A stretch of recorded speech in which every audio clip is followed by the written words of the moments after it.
Chapter 1. The Janitor and the Challenge. The 42nd floor of Hunt and Langford LLP was brightly lit, even though the clock was nearing midnight. The massive glass windows reflected the lights of Manhattan, the city that never sleeps. Ellie Parker pushed her cleaning cart down the marble hallway, the steady squeak of the wheels blending with the hum of the vacuum she had just turned off. Her silver-gray uniform was stained in spots, but her bright brown eyes carried a spark of determination no one seemed to notice. She paused in front of the main conference room, where lights spilled out from the gap under the door. Inside, voices rose in animated conversation, laughter, and the clink of wine glasses. A big deal, most likely. Ellie tilted her head, listening, not out of curiosity, but because she wanted, just for a moment, to feel connected to the world she had dreamed of since she was a little girl growing up in the slums of Queens. She discreetly pulled a book from her worn bag, a law book in French, borrowed from the community library. Droit International, the bold title read. Ellie had taught herself French at 15 when her Haitian grandmother first began teaching her phrases. Now she read it in preparation for the day her résumé wouldn't be tossed out by top law firms. She turned a page, whispering the legal terms to herself as if they were prayers. The conference room door suddenly swung open. Ellie startled, and the book fell to the floor. A tall man stepped out, dressed in a tailored navy blue suit, his dark hair neatly combed. Alexander Hunt, CEO of Hunt and Langford LLP, known across New York's legal world as a genius and as a ruthless, cold-hearted man. His icy blue eyes swept over Ellie and landed on the book at her feet. "What are you doing?" His voice was low, edged with sharp sarcasm. "Sneaking a peek at company documents during your shift?" Ellie bent down to pick up the book, heart pounding. "No, sir. This is my book." Alexander raised an eyebrow and stepped closer. He glanced at the cover. "Droit International? You a janitor read international law in French?" He let out a laugh, devoid of warmth. "Seriously? Or are you just trying to impress someone?" Ellie tightened her grip on the book. Her pride stung. She knew who he was, Alexander Hunt, once featured in Forbes under the headline, "From Nothing to the Top." She had admired him once, but now his disdainful gaze made her want to strike back. "I read because I want to learn," she said calmly but firmly, "not to impress anyone." Alexander crossed his arms, a flicker of intrigue in his eyes like he had just discovered a new toy. "Learn? For what? To mop floors more efficiently?" He turned back toward the conference room, where the lawyers were still deep in debate. "Since you want to play smart, come in here." Ellie hesitated. She wasn't allowed in the conference room, but his challenging look made it impossible to walk away. She took a deep breath and followed him inside, still clutching the book to her chest. The air inside was thick with expensive cologne and tension. 7 lawyers in designer suits sat around a mahogany table. Scattered papers, a thick contract, and a half-empty bottle of wine cluttered the surface. An older lawyer, Mr. Grayson, was discussing something about binding clauses with a French partner. Alexander held up a hand to silence him. "Everyone, we've got an unexpected expert tonight." He emphasized expert with a mocking tone, then turned to Ellie. "This girl says she reads law in French. Well then, prove it." He picked up the contract, flipped to a dense page filled with small print, and tossed it to Ellie. "Translate this. If you're as smart as you think you are, do it." Laughter erupted around the room. Some lawyers shook their heads. Ellie felt their stares as if she were some odd creature at a zoo exhibit. Her hands trembled slightly, not from fear, but from fury. He thought she was a joke, but she wasn't. She took a breath, set her book down, and began to read. Her voice was clear, each French word ringing like a rhythm. Clause 14.2. Party A agrees to transfer control of the assets within 90 days of signing, provided that Party B completes full payment before the due date. She paused, then looked straight at Alexander. "But there's a problem." The room went silent. Alexander frowned. "What problem?" Ellie pointed to a line of small text. "This footnote is mistranslated in the English version. It says if Party B fails to pay on time, Party A has the right to reclaim the assets and charge a 20% penalty. But the English version only mentions reclaiming the assets. If you sign this as is, your firm could lose millions if the partner defaults. Grayson snatched the contract, flipping pages with a pale face. She's right. How did I miss that? He turned to the others, panicked. Who approved this translation? Alexander stood frozen, his hand gripping the edge of the table.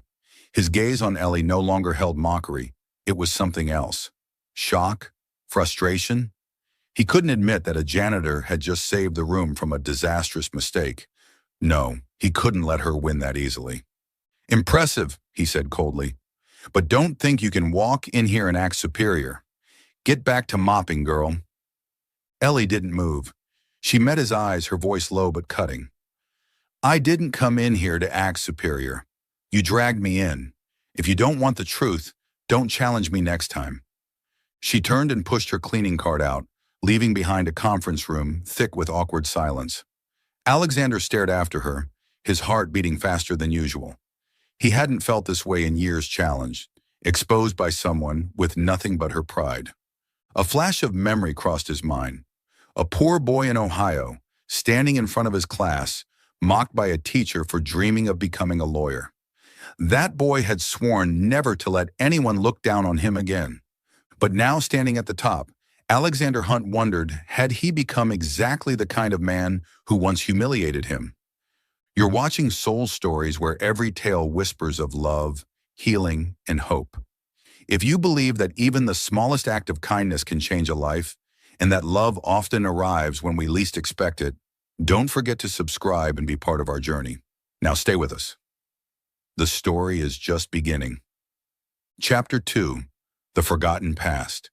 The dim glow of the computer screen cast sharp shadows across Alexander Hunt's face, highlighting every chiseled angle. His corner office on the 42nd floor of Hunt and Langford LLP was silent, save for the clicking of keys and the occasional sigh slipping from his lips. The wall clock read 2 a.m., but sleep had never been a friend of his, not since he was a boy in Ohio, working part-time at a grocery store just to afford textbooks. On the screen was an email from HR with an attached file, Ellie Parker's personnel record. Alexander had requested it right after the incident in the conference room the night before. He couldn't quite explain why. Maybe it was curiosity, or maybe it was the defiant look in that janitor girl's eyes that still lingered in his thoughts. Ellie Parker, he muttered, scanning the text. 25 years old, graduated with honors in law from Queensborough Community College. No elite law school, no glowing recommendations from big-name professors, just a long list of part-time jobs. Diner waitress, French tutor, janitorial staff. He frowned. Queensborough, a community college. How could someone like her read international legal contracts and spot an error his entire legal team had missed? He scrolled further to the notes section. Nominated for a full scholarship at New York University School of Law, but declined for personal reasons. Alexander paused, fingers hovering above the keyboard. Declined NYU? No one walks away from an opportunity like that unless... He opened a new tab and searched for Ellie on social media. Her profiles were nearly empty, save for a few posts about mock trial competitions and one picture with an older woman, presumably her mother. The caption read, "Thank you, Mom, for always believing in me." A dull ache gripped Alexander's chest, like an old scar being touched. He thought of his own mother, who once worked double shifts to pay for his college tuition. He hadn't seen her since the day she passed, right before his graduation from Yale Law. He shut the laptop and leaned back in his leather chair. Ellie Parker reminded him of himself, or rather, of the person he used to be. A poor kid with nothing but talent and determination. But he had buried that past, built a new identity. Alexander Hunt, CEO, genius, a man who let no one look down on him. So why did this girl make him feel so exposed? The next morning, Ellie stood outside the HR office, fingers tightening around her bag strap. She had been summoned for overstepping boundaries, a phrase that made it sound like she'd committed a serious crime. But she knew the real reason. Alexander Hunt. The man couldn't stand that a janitor had stunned an entire room of lawyers. She took a breath and pushed open the door. Inside, a middle-aged woman, Mrs. Carter, the head of HR, sat behind a desk. Alexander stood by the window, his back to them, sunlight casting his silhouette like a marble statue. Miss Parker, Mrs. Carter began in a firm tone, you intervened in a senior-level meeting without authorization. Are you aware that this could result in termination? Ellie felt heat rise in her face. I didn't intervene, she said, her voice calm but unwavering. I was asked to translate the contract. If I'd refused, you'd probably be accusing me of noncompliance. Mrs. Carter frowned, glancing at Alexander for guidance. He turned, his icy blue eyes sweeping over Ellie. You're quite good at making excuses, Miss Parker. But you don't belong in that room. You're a janitor, not a lawyer. Ellie clenched her fists, her nails digging into her palms. She wanted to scream to talk about sleepless nights spent studying law, about the rejection letters, about her mother lying in a hospital bed with bills piling up. But she didn't. She didn't want their pity, especially not his. I didn't ask to be in that room, she said, locking eyes with Alexander. You dragged me in just to mock me. If you want to punish me for doing the right thing, go ahead. The room fell silent. Mrs. Carter cleared her throat, clearly unaccustomed to low-level staff speaking this way. Alexander remained still, but something flickered in his eyes, not anger, but curiosity. This girl wasn't afraid of him. She didn't apologize, didn't bow her head. She reminded him of a young Alexander, facing a teacher who mocked his dreams and responding with a brilliant essay. Are you finished? He asked, his voice low and sharp. No, Ellie replied. If this firm doesn't want to hear the truth from a janitor, then maybe the problem isn't me. She turned to leave, but Alexander's voice stopped her. Wait. Ellie paused, not turning around. She heard his footsteps behind her, his breath brushing the back of her neck. You're very confident, Miss Parker, he said, almost in a whisper. But confidence alone won't keep you here. You'll have to prove you're more than just someone who can read French. Ellie turned to face him. I'm not here to prove anything to you. I'm here to prove it to myself. She walked out, leaving Alexander standing there, fists clenched at his sides. That evening, Alexander sat alone in his office, the bottle of whiskey on his desk half empty. He wasn't drinking to get drunk, he was drinking to forget. But Ellie Parker's image kept returning her unwavering eyes, her steady voice. He reopened her file and read more closely. A small note at the bottom stopped him cold. Reason for declining NYU scholarship. Caring for critically ill mother. He closed his eyes, the memory hit like a wave. At 18, his mother had fallen ill, but he had chosen Yale over staying with her. That decision had taken him to the top, but it also cost him the chance to say goodbye. Ellie had chosen differently. She had given up her dream to be with someone she loved. Would he have had the courage to do that? He picked up the phone and called his assistant. Find out more about Ellie Parker. Everything family, finances, whatever you can. He hung up and stared out the window. Manhattan shimmered beneath the city lights, but for the first time in years, Alexander felt its emptiness. Ellie Parker was more than a janitor. She was a reminder of who he once was and who he had buried. But he wasn't ready to admit that. Not yet. Chapter 3. Invisible Barriers. The tiny apartment in Queens smelled of disinfectant and burnt coffee. Ellie Parker set a tray of food beside her mother's bed, where Marie lay with shallow breaths. Try to eat a little porridge, Mom, Ellie said, forcing a smile. Marie, her silver hair tangled on the pillow, shook her head. You should rest, Ellie. I saw you working all night. Ellie didn't respond. She couldn't tell her mother that the overnight cleaning shift at Hunt and Langford LLP was the only way to pay rent and hospital bills. This cramped apartment with peeling walls was shared with 2 roommates, a chef and a nursing student. Each month, Ellie counted every dollar, torn between buying her mother's medication or paying off tuition debts. But she never complained. Complaining wouldn't change a thing.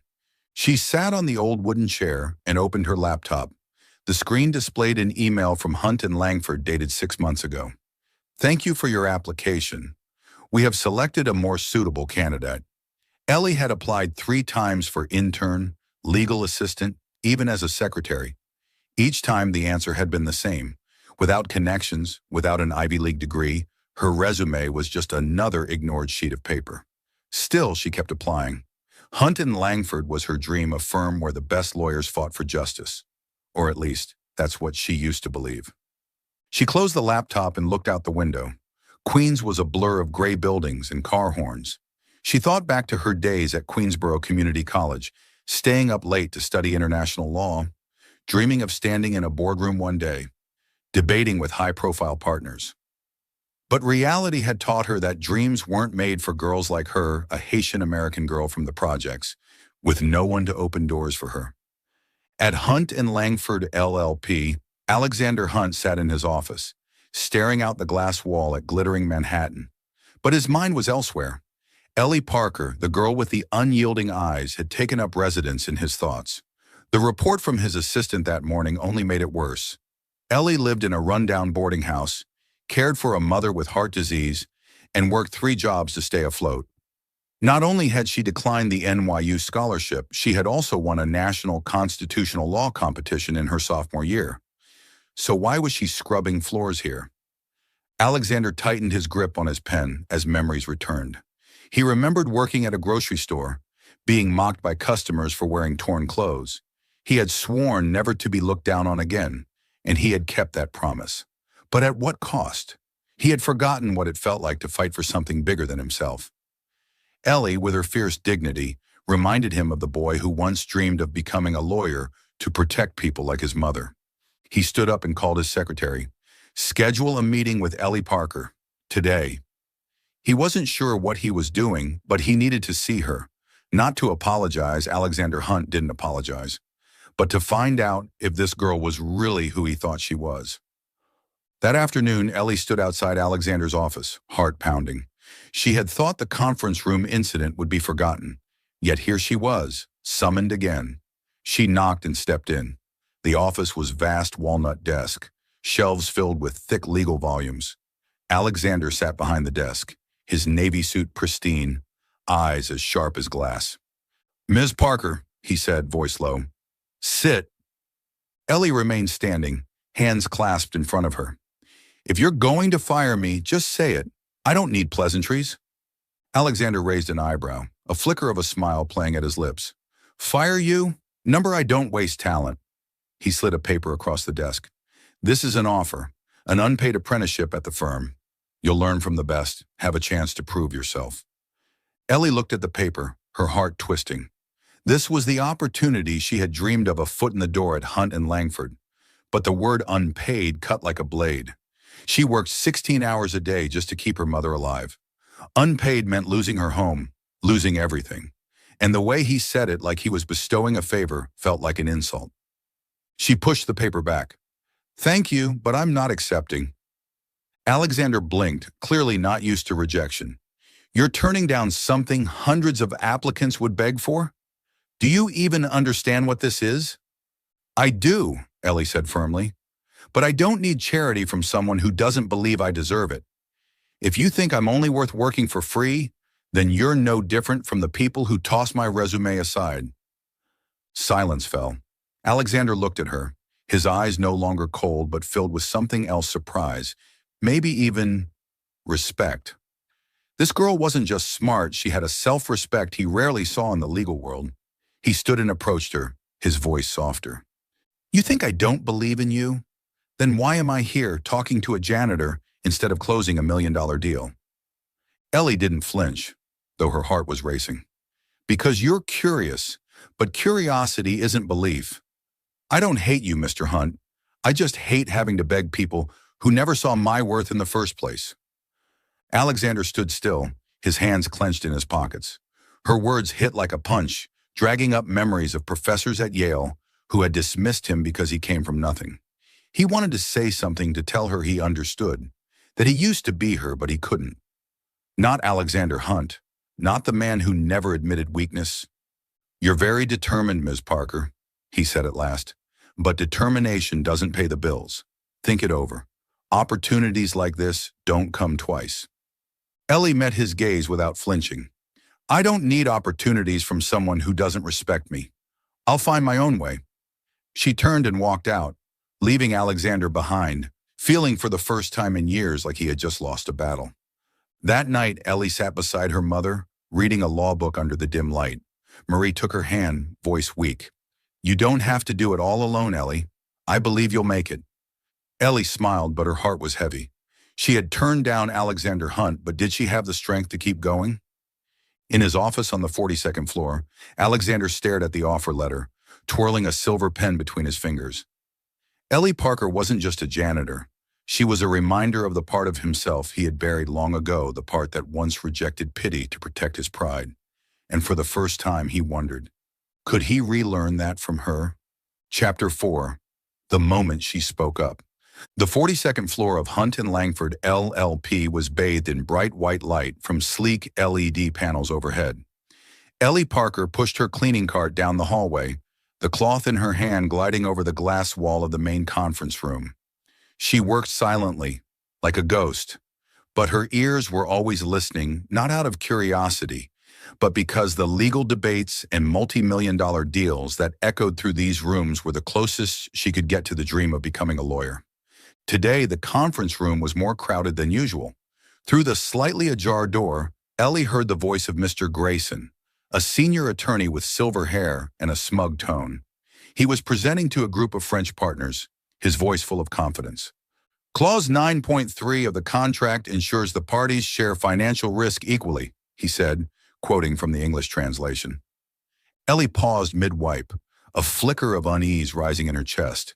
She had read similar provisions in her international law textbooks, and the phrase partage des risques wasn't as simple as Grayson thought. She stepped back and checked her watch.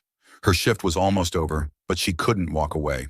If Grayson had mistranslated the clause, the firm could lose millions or worse, its credibility with international clients. Pulling out her phone, she quickly drafted an email to Alexander Hunt. She wasn't sure he'd even read it after their confrontation last week. He probably saw her as nothing but trouble, but she had to try. Mr. Hunt, she wrote, I happened to overhear Mr. Grayson's remarks about Clause 9.3. The English translation is incorrect. In the original French, the phrase partage des risques indicates that Party A bears full risk if liquidity conditions are not met. Please double-check before signing. She attached an excerpt from the original contract and hit send, her heart pounding. This wasn't her job, but she couldn't stay silent when she knew the truth. Inside the conference room, Alexander sat at the head of the table, his gaze shifting across the French partners. They were polite but visibly tense, clearly unimpressed by Grayson's interpretation. His phone buzzed softly. He glanced at the screen and saw Ellie Parker's name. His brow furrowed as he opened the email. By the time he finished reading, a rush of adrenaline surged through him. This girl had surprised him again. Excuse me, gentlemen, Alexander said, rising to his feet. We need to pause briefly to verify a detail. He handed the email to Grayson, his voice low and sharp. Read this, then explain why we nearly signed a contract that placed all financial risk on us. Grayson went pale, flipping frantically through the original document. I didn't see that line, he stammered. The French partners exchanged glances. One of them asked to see the original. After a few moments of review, they nodded. This clause must be amended, the lead partner said. We appreciate your attention to detail. The deal was salvaged. The partners agreed to sign once the revision was made, and the tension in the room eased. Alexander scanned the faces around the table, knowing exactly who had saved the day, but he said nothing for now. The next morning, Ellie was cleaning the office pantry when a staffer rushed in. Ms. Parker, Mr. Hunt wants to see you in the conference room, right now.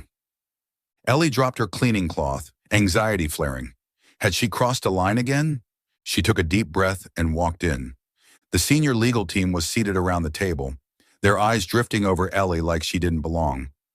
Alexander stood at the head, dressed in a perfectly tailored gray suit, his expression unreadable. Ms. Parker, he began, voice low but clear. Yesterday, thanks to your email, we avoided a serious error with our French partners. A $50 million deal was secured. On behalf of the firm, I thank you. The room fell silent. Ellie's face flushed, not from pride but from the stares of the others. Someone coughed. Someone else shook their head. Grayson, seated near the end of the table, muttered just loud enough for her to hear. She's just a janitor. What is this? Ellie clenched her fists, nails digging into her palms. She was used to condescension from teachers, employers, people who never saw her worth. But today she wouldn't stay quiet. She looked directly at Grayson, her voice calm but razor sharp. And yet I did your job better than you did, sir. If you don't want to hear it from a janitor, maybe read the contract more carefully next time. A faint chuckle rose from the corner of the room, quickly stifled. Grayson flushed red, about to reply, but Alexander raised a hand. "That's enough," he said, sweeping the room with his gaze. "Miss Parker, you may go." And just as she turned to leave, he added in a lower voice, "Well done." Ellie stepped out, her heart still racing. She didn't know if she had just won a victory or dug her own grave, but she had no regrets. She had done the right thing, and that was all that mattered. That night, Alexander sat in his office, Manhattan's lights glittering beyond the glass. He held his phone, rereading Ellie's email. Not a single wasted word, no bragging. She had chosen to send a private message rather than call out a senior attorney in front of foreign partners, an instinctive professionalism he rarely saw even in seasoned lawyers. But what struck him most was her poise when facing Grayson. She didn't ask to be protected. She didn't need him to step in. She had fought for herself. He remembered a day at Yale when a professor had called him the poor kid in front of the class. He had answered with a brilliant paper, but deep down, he had always felt the need to prove himself. Ellie wasn't like that. She didn't act to earn validation. She acted because she believed it was right. He opened his laptop and typed an email to the head of HR. "Develop a plan for a legal fellows program, an opportunity for candidates outside traditional channels. I want it launched this month." He paused, then added another line. "Ensure Ellie Parker is invited to participate, this time paid." He hit send and leaned back in his chair. Ellie Parker was not just a janitor. She was a reminder of why he had once fought for justice, not prestige. And for the first time in years, Alexander Hunt felt something unfamiliar. Hope, not for the firm, for himself. Chapter 5, Conversations Under the Lights. The 42nd floor of Hunt and Langford, LLP, was quiet beneath the sterile glow of white neon lights, save for the isolated tapping of keys from one corner of the office. Ellie Parker sat in an old armchair in the records room, a stack of legal documents spread out in front of her. She no longer wore the janitor's uniform tonight. She was here as a volunteer for the new pro bono legal counseling program recently launched by Alexander Hunt. She still didn't fully understand why he had invited her to join, but she hadn't said no. Not for him, but for the people who needed help. People like her mother, abandoned by the system. The door creaked open. Alexander stepped inside, holding 2 paper cups of coffee. He wore a white dress shirt with the sleeves rolled up, his usual CEO stiffness replaced with something more human. "You're still here," he said, setting a cup down in front of Ellie. "I figured you'd quit after the first night." Ellie raised an eyebrow, taking the cup but not drinking from it. "I don't quit easily, Mr. Hunt, and I'm here for the work, not for you." Her tone was sharp but not hostile, as if she were testing his limits. Alexander let out a soft laugh and took the seat across from her. "Call me Alexander. We're going to be working together many nights. No need to treat me like your boss." He scanned the pile of paperwork. "Have you reviewed Mrs. Torres's case yet? Single mother, evicted after an illegal rent hike?" Ellie nodded and slid a document toward him. "I've read it. New York's tenant protection laws are on her side, but the landlord has a private attorney. She needs strong representation, and we need to file by Friday." She paused, meeting his gaze. "Are you planning to let me handle this alone, or are you actually in?" Alexander smirked, a glint of challenge in his eyes. "You really don't mind pushing me, do you, Ellie?" He picked up the document and scanned it. "Fine. We'll do it together. But don't expect me to go easy on you just because you're a volunteer." They got to work, tension lingering between them, but it crackled with energy. Ellie broke down legal clauses. Alexander countered with tough questions. They debated every detail. Ellie was impressed by how quickly he absorbed complex information, but she also noticed the wall he kept up, as if he were constantly holding something back. When the clock struck midnight, they paused. Ellie looked out the window. Manhattan lights shimmered like stars against the dark sky. "Why are you doing this?" she asked, her tone softer than usual. "I mean, this program.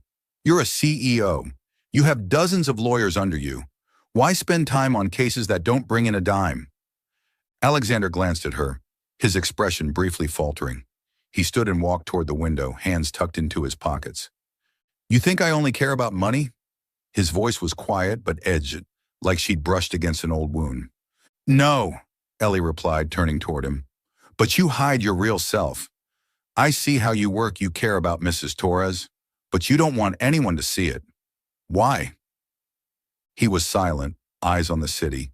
Ellie thought he wouldn't answer. But then he spoke, his voice low like a confession. Because I used to believe in things bigger than myself. Justice, equality, all those lofty ideals. But I was betrayed. He turned back to her, his eyes shadowed. The person I trusted most walked away, left me with debt and a lesson. Never trust anyone but yourself. Ellie felt her chest tighten. She didn't press further. She knew the sting of betrayal, though in a different form. She'd grown up in the projects, where friends abandoned you the moment something better came along, but she hadn't let that make her bitter. Then why are you still here, she asked. If you don't believe anymore, why not just walk away? Alexander looked at her, and for a moment his gaze softened, like she'd asked something he hadn't dared ask himself. Because sometimes, he said, like when you caught the contract error, or when you stood up to Grayson, it reminds me of who I used to want to be. He paused, then gave a short laugh to mask the emotion. You're very good at making people question themselves, Ellie Parker. Ellie smiled for the first time, without any defense. And you're very good at dodging questions, Alexander Hunt. She raised her cup and took a sip. But I won't let you run forever. They returned to their work, but something had shifted. Laughter started to weave through the debates. Their glances lingered a second longer than necessary. Ellie began to see that he wasn't just an arrogant CEO, he was someone who used to dream, like her, and had been wounded by life. And Alexander found himself drawn to how she faced the world with no bitterness, no self-pity, even though she had every reason to carry both. As dawn neared, they finished drafting the complaint for Mrs. Torres. Ellie yawned and stacked the documents. We did good, didn't we? She said, tired but content. Very good, Alexander replied, his eyes on her, with a look he couldn't quite name. You're talented, Ellie. Not everyone could do what you just did. Ellie shrugged as she stood. I don't need compliments. I just want to help people like her. She slung her bag over her shoulder and turned back to him. But thank you for giving me this chance, even though I still don't know why. Alexander smiled, a real one this time, free of sarcasm. You'll understand, one day. He stood and walked with her. Let me escort you to the lobby. Queens isn't exactly safe at this hour. Ellie hesitated, then nodded. They stepped into the elevator together, the dim lights casting a soft glow over their faces. In the silence, Ellie felt something she couldn't quite define. Not love, but understanding. As if two people who had once been lost had somehow found each other. The next night, Ellie returned to the office, ready for another long shift. Alexander was already there, with a fresh coffee and a quiet smile. They didn't mention the conversation from the night before, but they both knew. A door had opened just a crack, and under the lights of Hunt and Langford LLP, two hearts were slowly learning how to trust again. Chapter 6. Rumors and Confrontation. The 42nd floor of Hunt and Langford LLP, once a beacon of hope for Ellie Parker, now felt suffocating under the weight of hushed whispers and furtive glances. She pushed her cleaning cart down the corridor, trying to ignore the sensation of eyes on her back. Ever since that night working alongside Alexander Hunt on the pro bono legal program, Ellie had noticed a shift in the office atmosphere. Administrative staff avoided her gaze, and a few senior attorneys murmured behind her back as she walked by. She wasn't naive, she knew exactly what they were whispering about. That morning, when Ellie picked up her schedule from HR, Mrs. Carter handed her a slip of paper with a cold expression. You've been reassigned to clean the basement, starting today, she said, offering no further explanation. Ellie gripped the paper, her chest tightening. The basement home to old files, broken equipment, and not a single window. It wasn't a job, it was punishment. She turned to ask why, but a cutting voice echoed from the corner of the room. Oh, don't look so surprised, Parker. Not everyone climbs the ladder by getting cozy with the boss. Sophia Langford stood there, arms crossed, her golden hair gleaming and her smile sharp as a blade. A senior attorney and Alexander's ex. The source of the rumors, clearly. that Ellie had slept her way into visibility. Ellie felt her face flush, but she kept her voice steady. If you have proof, bring it. Otherwise, don't waste my time. She turned and walked away, but Sophia's words stayed with her, echoing in her mind. This wasn't just gossip, it was an attack on everything Ellie had worked for. On her dignity. The basement was musty and dim. The smell of mildew from aging documents clung to the air. Ellie worked in silence, her pride slowly eroding with each sweep of the mop. She had rejected Alexander's pity, had stood up to Grayson, and yet here she was, pushed underground, as if everything she'd done had meant nothing. She began to wonder if she should give up, not on her dream, but on Hunt and Langford, a place where she'd never be seen as an equal. Back on the 42nd floor, Alexander Hunt stood at the window, jaw tight as his assistant delivered the news. Rumors about Ms. Parker are spreading fast, the assistant said. People are saying she got close to you for special treatment. The board met this morning. They voted to reassign her to the basement. They're trying to send a message. Alexander clenched his fists, nails digging into his palms. He knew exactly where the rumors had started Sophia Langford. Ever since their breakup, she tried to maintain control in whatever way she could. But what enraged him more was the cowardice of the board. They didn't care about truth. They only wanted to snuff out any threat to their order. And Ellie, with her grit and brilliance, was a threat. "Call the board," Alexander said, voice like ice. "Now!" The meeting took place in the main conference room, the very room where Ellie had once saved a multi-million-dollar deal. Around the table sat the board, Grayson, Sophia, and 3 other senior attorneys. Alexander remained standing at the head of the table, hands in his pockets, tension radiating from him. "We need to talk about Ellie Parker," he began, his voice low but razor-sharp. "A janitor who prevented a critical contract error and has been contributing to our pro bono program. So tell me, why is she cleaning the basement?" Grayson coughed, casting a glance at Sophia. "Mr. Hunt, there are rumors about inappropriate behavior. We can't allow a lower-level employee to tarnish the firm's reputation." "Rumors?" Alexander's lip curled as his gaze landed on Sophia. "I don't need to guess where they came from, but if you're threatened by Ellie Parker because she's better at this than you are, then maybe you're the problem, not her." Sophia laughed brittle, forced. "You're not serious, are you, Alexander? She's a janitor. You let her into your pet project, and now the whole firm is laughing behind your back." Alexander stepped closer to her, his voice cutting. "Are they laughing behind my back? Or are they laughing because they're terrified a girl without an Ivy League degree might be outperforming them all?" He turned to the board.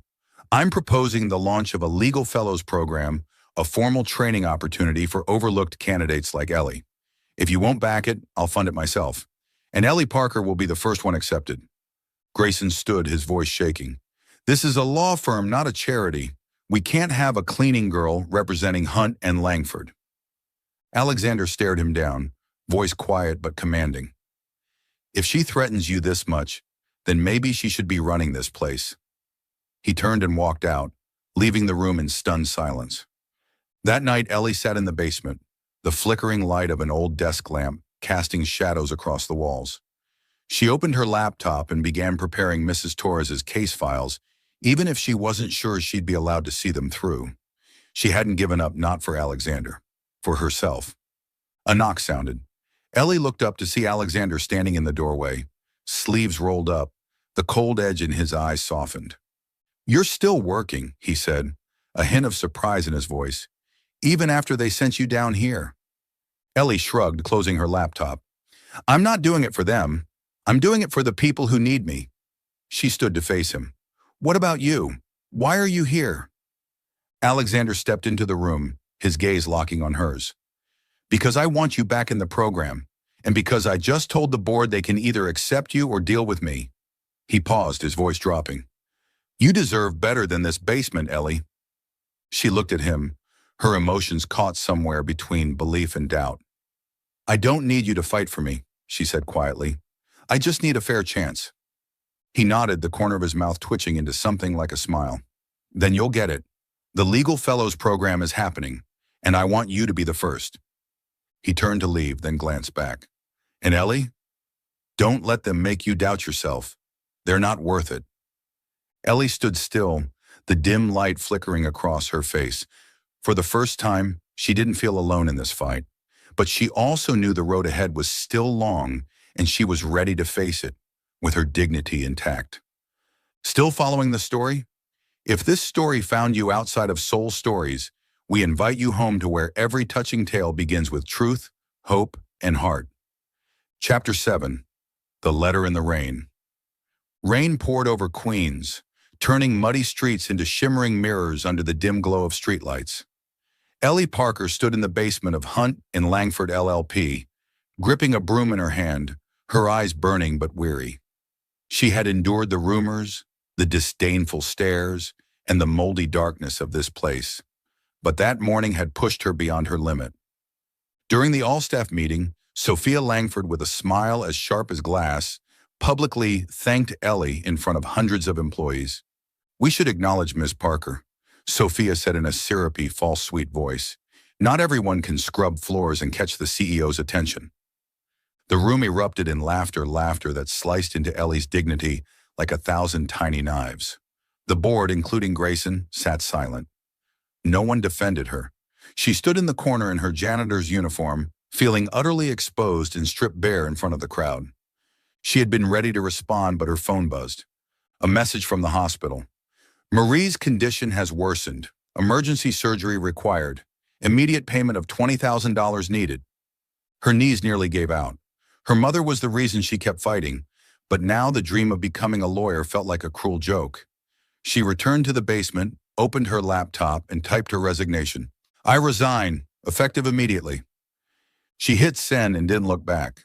The tiny apartment in Queens smelled of antiseptic and despair. Ellie sat beside her mother, Marie, who lay still beneath the oxygen mask. "Don't worry," Marie whispered. "I'll be okay." But Ellie knew better. Her mother wasn't okay, and neither was she. She had fought her entire life from the slums to long nights studying under a dim lamp, all the way to the basement of Hunt and Langford. But today she was done. The rumors, the humiliation, and the crushing hospital bills had drained every drop of strength from her. In Manhattan, Alexander Hunt stood in his office on the 42nd floor, Ellie's resignation email burning like a wound on his screen. He had heard what happened that morning. His assistant had given him a full report. Sophia's cruel jab, the board's silence, the laughter. His fist slammed against his desk, rage flooding through him. He had fought the board to protect Ellie. He hadn't expected them to take it this far. And now she had given up. He grabbed his phone. "Find Ellie Parker's home address," he told his assistant. "Now." Rain slammed against the windshield of his Mercedes as he drove to Queens. He had no idea what he was going to say. Alexander Hunt didn't chase after people. He didn't apologize. But Ellie wasn't just anyone. She was the one person who reminded him of who he used to be. Her boarding house emerged from the downpour, peeling paint, rusted stairs. He stepped out into the rain, suit drenched, and knocked on the door of Unit 3B. No answer. He knocked again, louder. Finally, the door opened. Ellie stood there in an old hoodie, eyes red, but her stare steely. "Mr. Hunt," she said, her voice a mix of disbelief and anger. "What are you doing here?" Alexander looked past her, his heart twisting as he saw Marie on the bed, the hiss of the ventilator filling the silence. "Ellie, I know about the meeting, about the rumors, about Sophia. You can't let them win." Ellie crossed her arms, blocking the doorway. "Win? They already did. I resigned because I can't keep working in a place that strips me of my dignity." Her voice trembled, but she stood firm.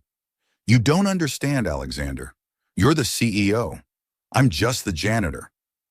He stepped closer, rain sliding down his face. "I do understand. I was once a poor kid in Ohio, mocked for dreaming of law school. I know what it's like to be dismissed." He paused, voice lowering. "Your mom is sick. I can pay the hospital bills. You don't need to walk away. Come back." Ellie's body stiffened, her eyes flaring with anger. "You think I'd sell my pride for money? I don't need your pity, Alexander." She moved to shut the door, but he caught it. "Wait," he said, his voice almost pleading. "I'm not trying to buy you. I'm trying to give you the chance you deserve." He pulled a soggy envelope from his coat. "Read this. If you still want me gone after, I'll leave." Ellie hesitated, then took the envelope and shut the door, leaving Alexander standing alone in the rain, his eyes filled with the same pain as that boy in Ohio who once got told he'd never be enough.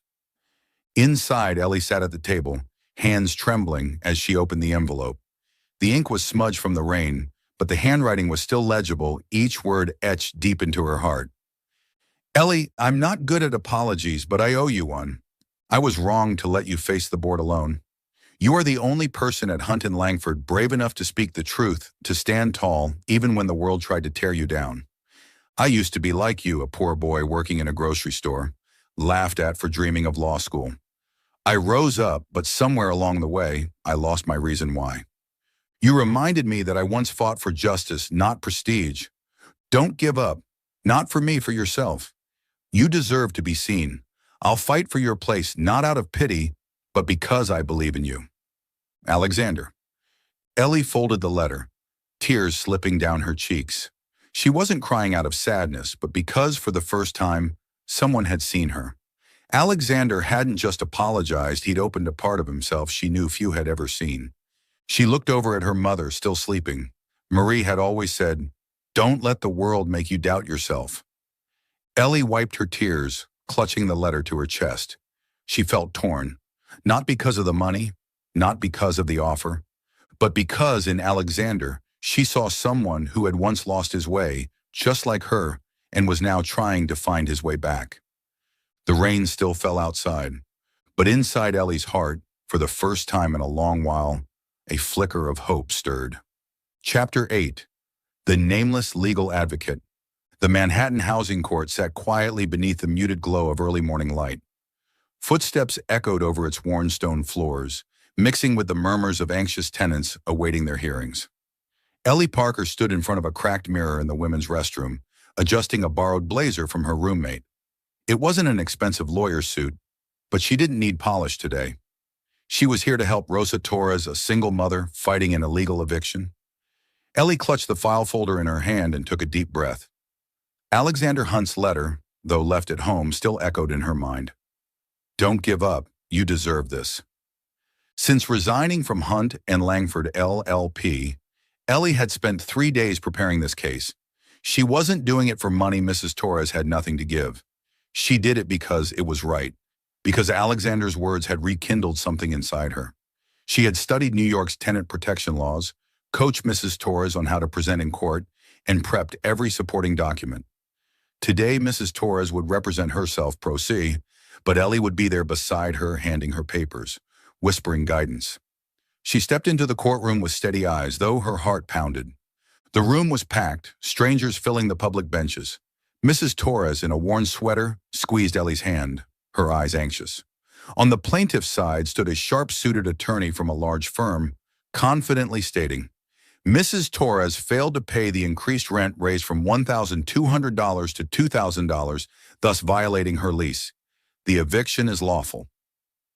Ellie scribbled notes, leaning over to quietly reassure Mrs. Torres. She knew the opposing counsel was glossing over a critical legal point. When the judge, a stern-faced man in his 50s, called on Mrs. Torres, Ellie handed her the highlighted file. Mrs. Torres rose, voice trembling. "Your Honor, I don't agree with the eviction. The landlord raised the rent without notice." She looked helplessly at Ellie. With the judge's permission, Ellie stood. Her voice was clear. "Your Honor, I'm Ellie Parker. I'm assisting Mrs. Torres as a volunteer. May I clarify with supporting documents?" The judge raised an eyebrow. "You're not an attorney?" Ellie shook her head. "No, sir, but I've studied this case extensively and have evidence to present." He nodded. "Proceed." Ellie stepped forward. Under Section 7, Article 223B of New York tenant law, landlords must provide at least 60 days' notice for a rent increase. Mrs. Torres received only a text message 1 week prior. This violates that statute. Here are the lease and the message as evidence. She handed over the documents, her voice calm but sharp. The opposing attorney objected, tried to rattle Mrs. Torres with procedural questions, but Ellie whispered suggestions, steadying her. When the attorney brought up precedent, hoping to confuse her, Ellie stood again. Your Honor, in Rivera v. Landlord, 2018, the court ruled that unlawful rent increases void eviction proceedings. Mrs. Torres has the right to remain and seek damages. Her argument was precise. The opposing attorney faltered, flipping through papers in panic. In the back row, Alexander Hunt sat silently, his gray suit blending into the crowd. He had come after his assistant mentioned a pro bono housing case. He hadn't planned to approach Ellie just to see her after the letter he left in the rain. But as she spoke with confidence and moral clarity, his heart pounded. Ellie wasn't just brilliant. She was a natural-born advocate, with the fire he had long forgotten. And in that moment, as she looked the judge in the eye without flinching, he realized he didn't just respect her. He loved her, not for her talent, but for her heart, a heart that fought for the forgotten. The judge cleared his throat. Eviction request denied.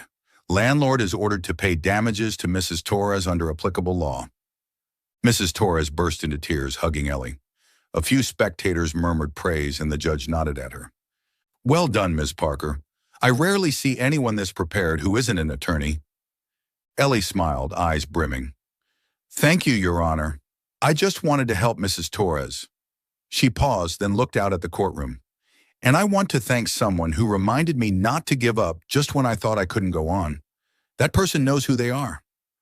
Alexander lowered his head, hiding the mix of emotion in his expression. She hadn't said his name, but the gratitude in her voice was meant for him. His letter had reached her, just as she had reached him. He knew she didn't need him, but he wanted to be beside her, to learn from her how to live with heart again. Ellie stepped out of the courthouse into the morning light of Manhattan. The sun broke through the clouds, shining on her face. Mrs. Torres held her hand tightly, repeating her thanks. You're my angel, she whispered. Ellie shook her head. I just did the right thing. When Mrs. Torres left, Ellie remained for a moment, breathing in the crisp air.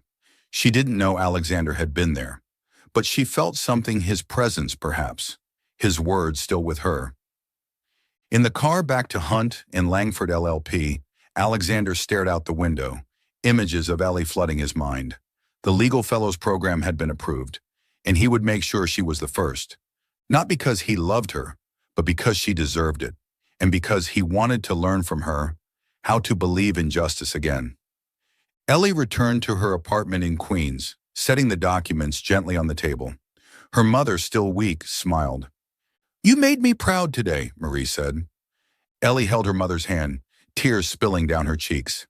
She pulled Alexander's letter from the drawer and read it once more. She was ready to keep fighting, not just for herself, but for all the Mrs. Torreses still waiting to be seen. You're watching Soul Stories exclusive to our channel. If you're still with us, drop a comment. We read and cherish them all. Subscribe to support more heartfelt, original stories. Thanks for being part of the Soul Stories family. Chapter 9, A Chance of Her Own. The 42nd floor of Hunt and Langford. LLP gleamed under the glow of LED lights, but to Ellie Parker, the brightness no longer felt foreign. 2 weeks ago, she had received an email from Alexander Hunt, informing her she had been selected for the Legal Fellows Program, an initiative designed to train candidates who came from outside traditional recruiting channels. She had hesitated. The memory of rumors and humiliation during the company meeting still haunted her. But Alexander's letter, its ink smudged by rain, had reignited a fire within her. She returned not for him, but to prove her worth to Hunt and Langford and to herself. Today was her first day as a legal fellow. She sat in the training room, a sleek space with wooden tables and a wall-sized screen. 4 other candidates, all graduates from elite law schools, gave her sideways glances filled with curiosity and quiet skepticism. Ellie wore a borrowed blazer, her hair tied back, pen gripped tightly in her hand. She knew what they were thinking. What's the janitor doing here? But she didn't care. She was here to learn, to work, and to seize an opportunity no one could take from her. Helen Carter, the supervising attorney, handed out the first assignment, an analysis of a mock international contract dispute.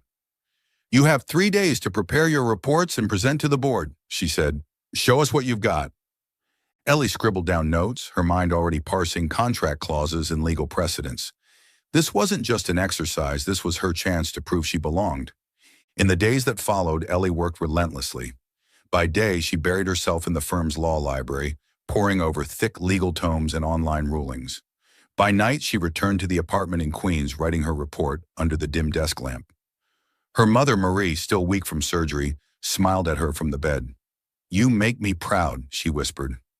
Ellie held her hand, heart heavy with the weight of unpaid bills. But last week, something strange had happened. The hospital had called to inform her that all of Marie's surgery and treatment costs had been fully covered by an anonymous donor. Ellie suspected Alexander, but she didn't ask. Her pride wouldn't let her. What she didn't know was that Alexander, from his office on the 42nd floor, had quietly arranged everything. After she rejected him in the rain, he understood she would never accept charity, but he couldn't bear to watch her carry it all alone. He reached out to the hospital through the firm's charitable foundation and requested his identity remain hidden. "She doesn't need to know," he told his assistant. "Just make sure her mother gets what she needs." He didn't do it to win her over. He did it because he believed she deserved the freedom to chase her dreams without being crushed by the weight of survival.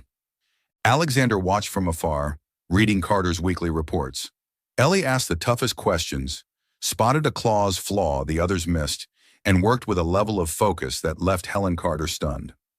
Alexander was proud, but it was more than that. He didn't just want her to succeed. He wanted to be near her, to learn from the resilience and heart she carried like armor. Presentation day arrived quickly. Ellie stood in the firm's main conference room, the very place she'd once been humiliated by Sophia Langford. The board, Grayson, Sophia, and 3 senior attorneys sat around the table, their expressions cool and assessing. Alexander sat at the head, navy suit crisp, eyes unreadable but quietly expectant. Ellie was the last to present. She took a breath and stepped forward, report in hand. "Ladies and gentlemen, this hypothetical case involves an international contract dispute regarding compensation terms. Clause 12.4 imposes a 20% penalty for delays in delivery by Party A. However, this contradicts Article 74 of the CISG, which requires reasonable limitations on damages."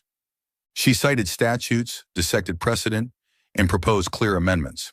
Her voice was steady, precise. Sophia crossed her arms, searching for holes, but Ellie had anticipated every question. "I recommend renegotiating Clause 12.4 to align with international standards and protect the company's interests," she concluded, locking eyes with the board. Silence fell. Helen Carter nodded, scribbling notes. Grayson murmured, "Impressive for someone without formal legal training." Sophia scoffed quietly, but said nothing. Alexander stood, eyes fixed on Ellie. "Ms. Parker," he said, "your report will be reviewed for inclusion in real casework. Well done." Ellie exited the room, her heart pounding.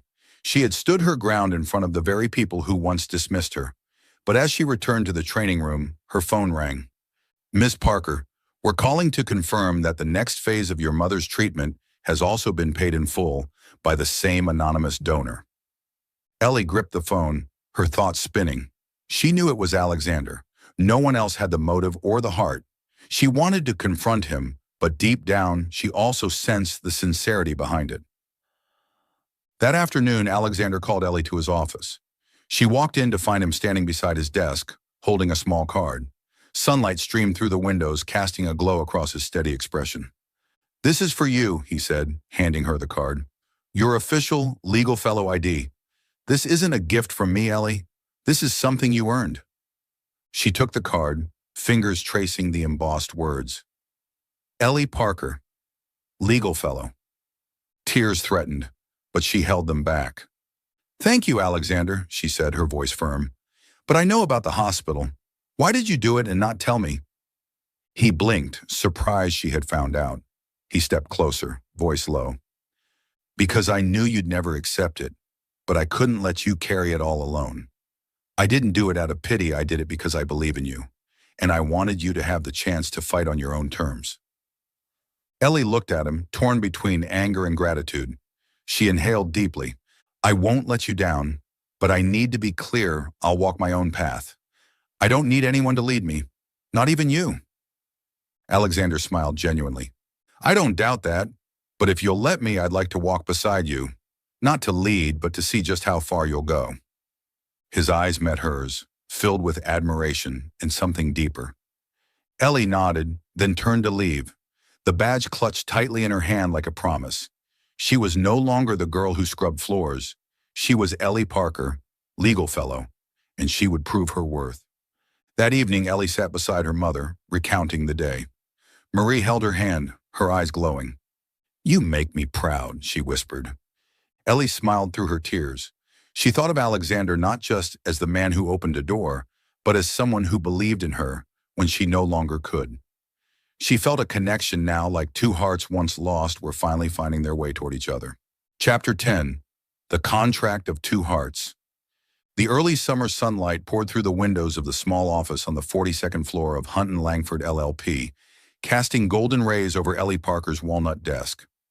2 years ago, this room had been a janitor's break space, filled with worn-out chairs and the stale scent of old coffee. Now it was her private office, a symbol of her journey and the respect she had earned. Dressed in a perfectly fitted blue blazer, Ellie stared at the nameplate on her door. Ellie Parker. Her heart swelled with pride, gratitude, and a touch of disbelief at how far she had come. For the past 2 years, Ellie and Alexander had worked side by side on the firm's pro bono legal outreach program, supporting tenants like Rosa Torres. Late-night debates under the fluorescent office lights had brought them closer. Alexander was no longer the arrogant CEO who once mocked her. He was now her partner in work and in purpose, who deeply respected her integrity. And Ellie, with her unyielding honesty and fierce heart, had helped him rediscover the ideals he had long buried. Their feelings had grown slowly through glances, shared laughter, and long silences, heavy with meaning. Today, Alexander sat across from her, his gaze more serious than usual. "Ellie, there's something I need to say." He paused, twisting a silver pen between his fingers, an old habit when he was nervous. "When I met you, I had forgotten who I used to be. Just a poor kid from Ohio, working in a corner store, dreaming of becoming a lawyer to fight for justice. Success made me arrogant. I thought only Ivy League graduates mattered. But you changed that." Ellie's heart thudded. She had never heard him speak with such raw honesty. "Alexander, you don't have to say all this. I know what you've done, the hospital donations, the Legal Fellows program. I never properly thanked you." Alexander shook his head and stood. He stepped closer and pulled a folded sheet of paper from his pocket, placing it gently before her. "Read this. It says it better than I ever could." Ellie opened it. Her eyes landed on the title, Contract for the Future. There was only one clause written in his crisp handwriting. Clause 1. Ellie Parker and Alexander Hunt agree to build a future together, built on respect, trust, and love. She laughed through her tears. Of course this wasn't a proposal. Not yet. It was a confession, written in the only language a lawyer like him knew best. "You're serious?" she asked, her voice trembling, half amused. "A contract? You can't just say it like a normal person?" Alexander smiled, eyes soft. "I'm a lawyer, Ellie. I'm better with contracts than with speeches. But if you want it plain and simple, I love you. Not because you're brilliant or because you changed me. I love you because you're you, the only person who makes me want to be a better man." Ellie stood, facing him fully. Her heart beat wildly. She had once doubted him, thought he was just another privileged executive. But over these 2 years, he had proven himself as someone who believed in her, even when she doubted herself. She held the contract, voice steady. "I'll sign it, Alexander, but only as an equal partner, not an employee, not someone you rescued. We build this future together, side by side." He took her hand in his, warm and steady. "Equal partners," he repeated, smiling. "That's all I've ever wanted." And there they stood in a room once reserved for janitors, now bathed in Manhattan light, writing a new kind of contract, one sealed not by law, but by love. 3 years later, may sunshine stream through the wide windows of Hunt & Langford LLP, glinting off a new nameplate, Ellie Parker Escobar. She had earned her Juris Doctor from Brooklyn Law School, passed the New York bar with distinction, and was now a licensed attorney. Her journey from cleaning floors to becoming one of the firm's most promising young lawyers was a testament to persistence, compassion, and unshakable integrity. She stood in her office, once the janitor's break room, and gazed out over the glimmering Manhattan skyline. But her true success wasn't measured by multi-million-dollar contracts or courtroom wins. It was in the pro bono program she and Alexander had expanded, bringing justice to those the system had left behind. From single mothers like Rosa Torres to struggling immigrant families, Ellie had represented hundreds, pouring her heart into every case. She wasn't just a lawyer, she was a flame of hope. Her mother, Marie, now healthier, lived in a small but cozy apartment in Queens, cared for by Ellie's steady income, and quietly, a donation from Alexander that Ellie had eventually accepted with gratitude, often teasing him for being a secret philanthropist in a suit. Ellie continued to visit community schools, inspiring students to chase their dreams, reminding them that you didn't need privilege to change the world. Today was special. Ellie entered the Manhattan courthouse, not to argue a case, but to begin a new chapter. She wore a simple white knee-length dress, her hair down in loose waves, her eyes shining with joy. Alexander stood waiting in the hallway, dressed in a sharp black suit, a rare but genuine smile on his face. They had chosen a courthouse wedding, no extravagance, no grand ballroom. Just a quiet vow, sincere and deeply felt, in true Ellie and Alexander fashion. The courtroom was softly decorated with white flowers and filled with only a few close friends. Marie sat in the front row, tears rolling down her cheeks. Some colleagues from Hunt and Langford, including Helen Carter, smiled in quiet support. Even Sophia Langford was present, her sternness softened after witnessing Ellie's brilliance, offering a polite nod from the back. The judge, an older woman who had once presided over Rosa Torres's eviction case, stood at the bench with warmth in her eyes. "We are here to witness the union of Ellie Parker and Alexander Hunt," she began, "but I'm told they've chosen a very lawyerly way of exchanging vows." Alexander stepped forward and pulled out a neatly folded paper, a new contract, written in his familiar handwriting. He handed it to Ellie, his eyes glowing with affection. "3 years ago, I gave you a contract about building a future. Today, I want to sign a new one with forever in mind." Ellie opened it and smiled through her tears. Soul clause. Ellie Parker and Alexander Hunt promised to love, honor, and fight for justice together. Always. She laughed, voice trembling. "You still can't say it like a normal person, can you?" He took her hands, his voice low but full of emotion. "I love you, Ellie. Not just because you're the best lawyer I know, but because you taught me how to live with a heart. I want to spend the rest of my life learning from you." Ellie squeezed his hands, her gaze unwavering. "I love you too, Alexander, and I'm signing this contract not just as a lawyer, but as the woman who will stand beside you, equal and true, as we build something better together." She signed. He signed. Laughter rippled through the room. The judge smiled. "By the authority vested in me, I now pronounce you husband and wife. You may kiss the bride." Alexander pulled Ellie into his arms and kissed her softly, as their guests erupted in warm applause. Marie wiped away joyful tears and whispered, "You found your happiness, my girl." After the ceremony, Ellie and Alexander returned to Hunt and Langford not for work, but to host a small gathering for the pro bono team.